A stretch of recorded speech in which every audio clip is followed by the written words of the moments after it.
시험에 들지 않게 기도하라 라는 제목으로 말씀을 묵상하도록 하겠습니다. 자, 오늘 두 부분으로 좀 생각할 수 있는데, 예수님이 잡혀가는 장면과 그 잡히기 전에 예수님이 기도하시는 장면입니다. 이렇게 예수님이 기도하시는 장면에서 우리는 기도에 관한 배워야 될 수 있는 거의 모든 교훈을 다 배울 수가 있습니다. 39절 말씀에 보니까 예수께서 나가사 습관을 따라 감람산에 가시매 이렇게 말씀을 합니다. 기도는 습관입니다. 기도는 습관이 반드시 드려져야 합니다. 예수님은 자주자주 그리고 제자들도 다 알 만큼 예수님은 습관을 따라 기도하셨고 또 특별히 감람산에 자주 가셔서 주님이 기도하셨다는 것을 보게 됩니다. 자, 우리는 기도의 습관을 들이는 것이 매우 중요한데요. 여러분이 시간을 정해놓고 또 여러분이 기도에 잘 집중할 수 있는 그런 장소를 정해놓고 기도하는 것은 매우 중요한 일입니다. 그래서 기도를 정말 잘 평생 기도하신 어떤 권사님들 이런 분들 보면은 항상 교회 안에 자기 자리가 있습니다. 자기 자리에 앉아서 기도하는 거죠. 자리가 바뀌면 이게 이렇게 기도에 집중하기가 마음이 좀 잘 쉽지가 않은 거죠. 그래서 자기 자리에 앉아서 기도하는 것. 예수님도 그렇기 때문에 이렇게 습관을 따라서 하나님 앞에 기도하신 것입니다. 그래야 기도에 집중할 수 있고 하나님 앞에 이렇게 주님의 임재를 느끼기가 쉬운 것입니다. 그 다음에 주님께서는 40절에 유혹에 빠지지 않게 기도하라 라고 말씀하시고 46절에는 또 시험에 들지 않게라고 말을 하는데 사실은 번역이 다르게 됐지만 똑같은 단어입니다. 그러니까 시험에 들지 않게 기도하라. 여기서 우리가 알 수 있는 사실은 기도하지 않으면 시험에 빠진다라고 하는 사실입니다. 영적으로 잠을 자게 되는 거예요. 눈이 감기게 되고 눈앞에 우리의 육신의 눈은 떴지만 하나님 일하시는 영적인 눈은 감기게 되는 것입니다. 그래서 시험에 들게 되는 거죠. 거짓에 빠지게 되는 겁니다. 나는 옳은 일을 했다라고 생각을 하지만 사실은 그게 옳은 일이 아니라 우리는 말씀대로 행하지 않게 되는 것입니다. 그래서 기도하지 않으면 우리는 시험에 빠지게 되는 거예요. 우리 그리스도인들은 인간적인 생각을 가지고 육신적인 관점으로 잘잘못을 따져가면서 그렇게 살아가는 사람들이 아니죠. 우리는 하나님의 관점으로 살아가는데 그 관점은 기도를 할 때 내 안에 계시는 성령님께서 우리로 하여금 깨닫게 하시고 보게 하시고 또 느끼게 하시는 대로 생활하는 것이지 세상 사람들과 똑같은 그런 관점을 가지고 살아가는 것이 아닙니다. 그러려면 반드시 기도해야 되고 예수님도 주기도문에서 뭐라고 말씀합니까? 시험에 들게 하지 마시옵고 그렇게 기도하라고 우리에게 말씀을 하고 계십니다.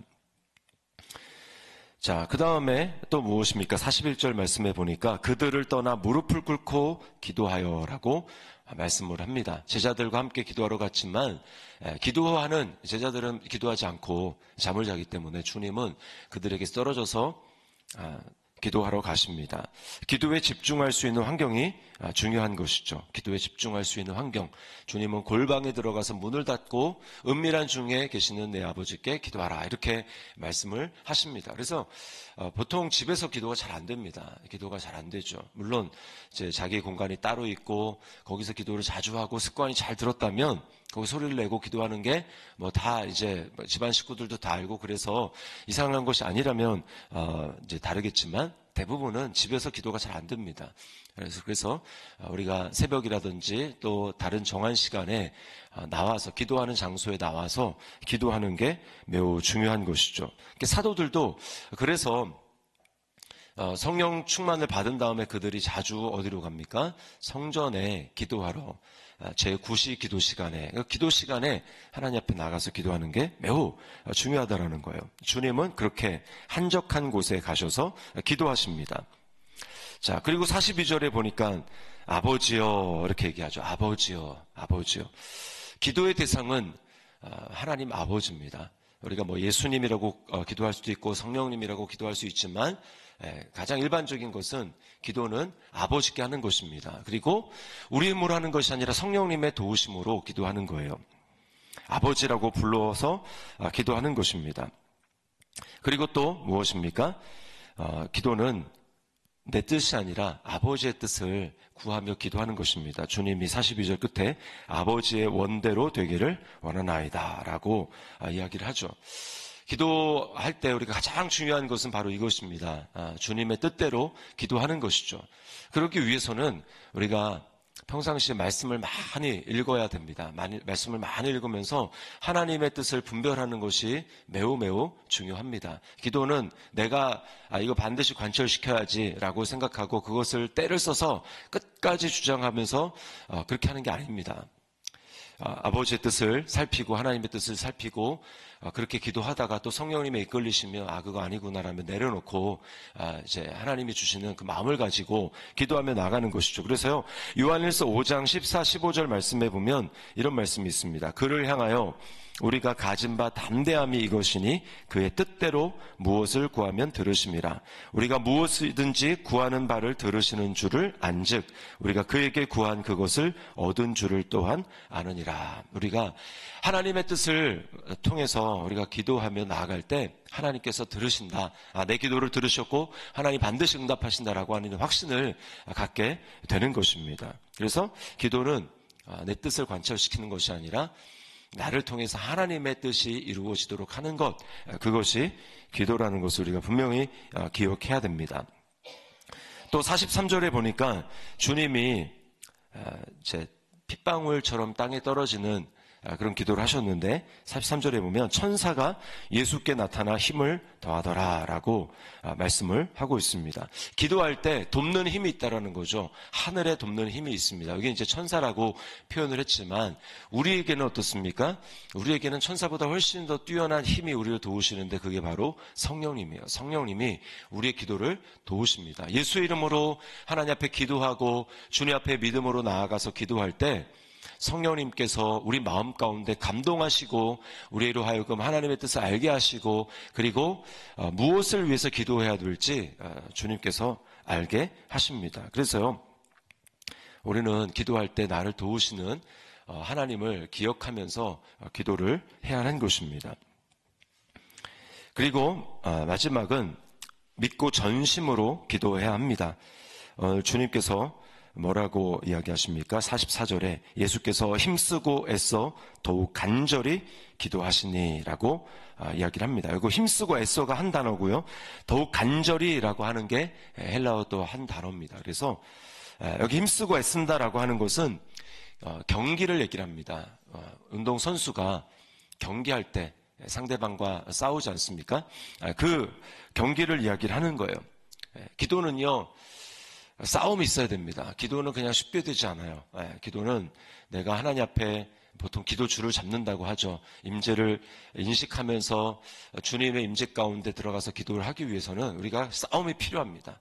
그리고 어느 정도 시간이 필요해요. 뭐 한 5분, 10분 하면서 우리가 기도하면서 하나님의 임재를 경험하기는 쉽지가 않습니다. 그래서 우리가 시간이 좀 필요합니다. 여러분이 하루 종일 하루 살아가면 적어도 한 30분 정도는 기도 시간을 들여서 하나님 앞에 기도하는 것이 필요합니다.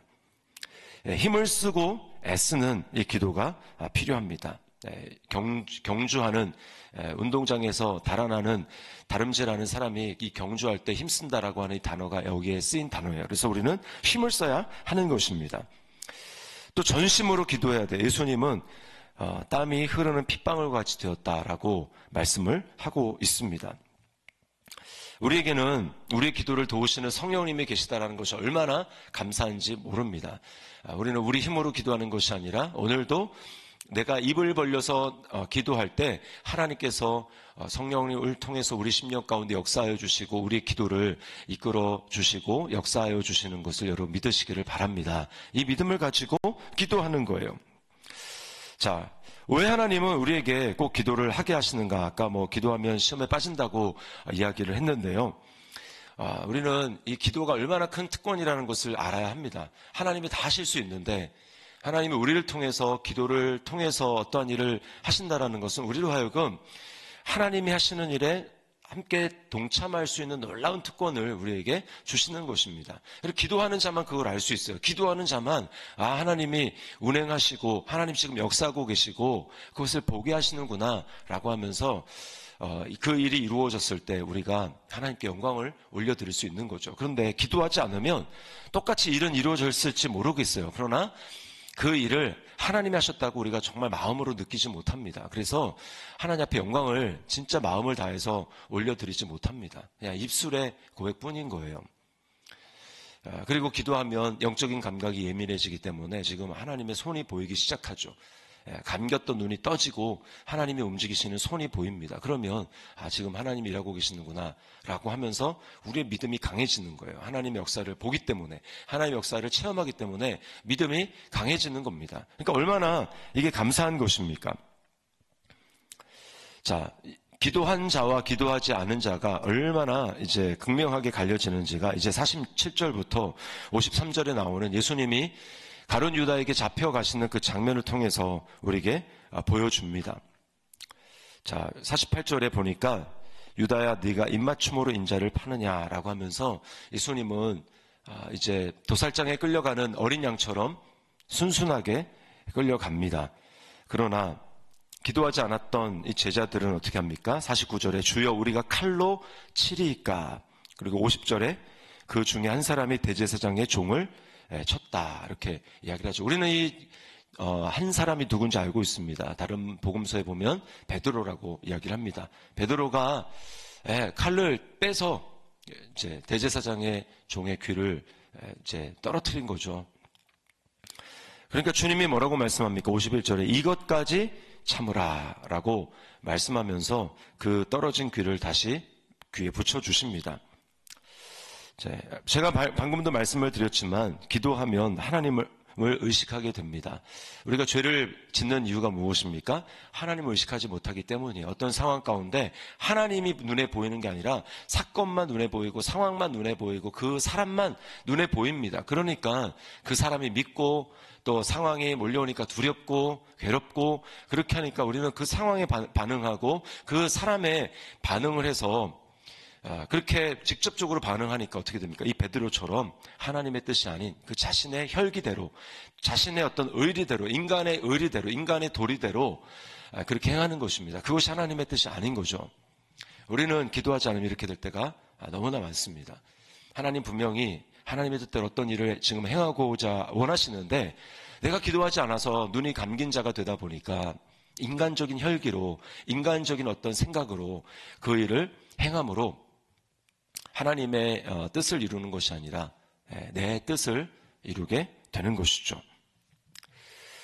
주님은 그러나 뭘 지금 의식하고 있습니까? 지금 저들 뒤에 모든 것을 계획하시고 지금 모든 것을 진행해 가시는 말씀이 생각나고 그리고 그 말씀 가운데 하나님의 뜻을 분별함으로 지금 성경에서 시편에 나오잖아요. 나와 함께 먹는 자가 내게 발꿈치를 들었다라고 하는 그 시편의 말씀을 이용해서 지금 이 모든 일들이 일어나게 되는 것이고 이렇게 가룟 유다를 통해서 나를 잡아가게 되는 것이고 팔리는 것이고 그리고 결국은 십자가를 지는 이 모든 시나리오를 지금 하나님의 관점에서 말씀의 관점으로 예수님은 지금 바라보고 있는 것입니다. 왜요? 기도했기 때문에. 기도하니까. 우리가 우리의 영적인 싸움은 영적인 싸움이지 육적인 싸움이 아니라는 것을 분명히 알아야 합니다. 에베소서 6장 12절 13절에 이렇게 말씀합니다. 우리의 씨름은 혈과 육을 상대하는 것이 아니요 통치자들과 권세들과 이 어둠의 세상 주관자들과 하늘에 있는 악의 영들을 상대함이라. 그러므로 하나님의 전신갑주를 취하라. 이는 악한 날에 너희가 능히 대적하고 모든 일을 행한 후에 서기 위함이라. 우리가 왜 많은 일을 한 다음에 지쳐서 나가 떨어집니까? 자기 힘으로 했기 때문에 그렇습니다. 내 힘으로, 내 생각대로 모든 일이 이렇게 돼야 되는데 그렇게 안 되고, 그럼 마음 상하고, 그러면 그렇게 마음 상하게 한 그 대상이 믿고, 여러 가지 인간적인 생각과 그 모든 것들을 통해서 결국은, 못하겠다라고 하고, 우리 섬김을 내려놓거나, 못하겠다라고 하거나, 이제 떨어져 나가거나, 또 잠수를 오래 타거나, 왜 그런 일이 있습니까?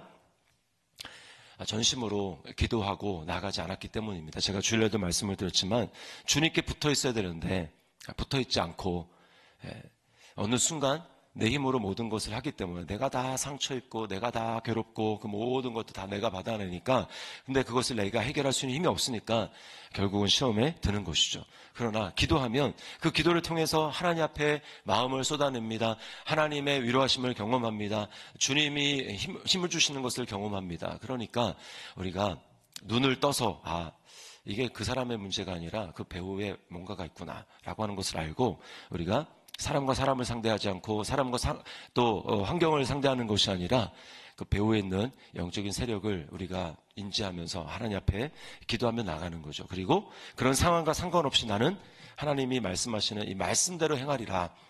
그러면 말씀에 순종하며 나아가게 될 때 우리가 그 상황을 넉넉히 승리하게 되는 삶을 살아가게 되는 것입니다. 그리고 이제 이어지는 말씀에 이제 예수님을 부인하는 도망가는 그 장면이 나오게 되는 것이죠. 우리가 이 말씀을 기억했으면 좋겠습니다. 시험에 들지 않게 깨어있어 기도하라 라고 주님이 우리에게도 동일하게 말씀합니다. 우리는요 눈에 보이지 않지만 여전히 이 세상 임금인 마귀와 우리는 날마다 대적하며 싸우며 살아갑니다. 마귀가 눈에 보이지 않죠. 그러나 마귀가 사건과 또 내게 가장 가까이 있는 사람을 통해서 그 사람의 말을 통해서 그 사람의 태도를 통해서 내 분을 격동하고 내가 하나님 말씀대로 살지 못하도록 내 마음속에 기쁨과 평안이 빼앗아지도록 계속해서 역사한다라는 것을 기억하고 그 내가 빼앗기면 지는 거예요. 빼앗기지 않고 주님이 내게 주신 기쁨, 주님이 내게 주신 평안 이거 내가 빼앗기지 아니하리라. 또 내 입술의 감사를 내가 빼앗기지 아니하리라. 이렇게 오늘 하루 믿음으로 기도하며 결단하며 나아갈 때 하나님이 주시는 놀라운 은혜와 승리를 경험하는 오늘 한 날 될 수 있기를 주님의 이름으로 축원합니다.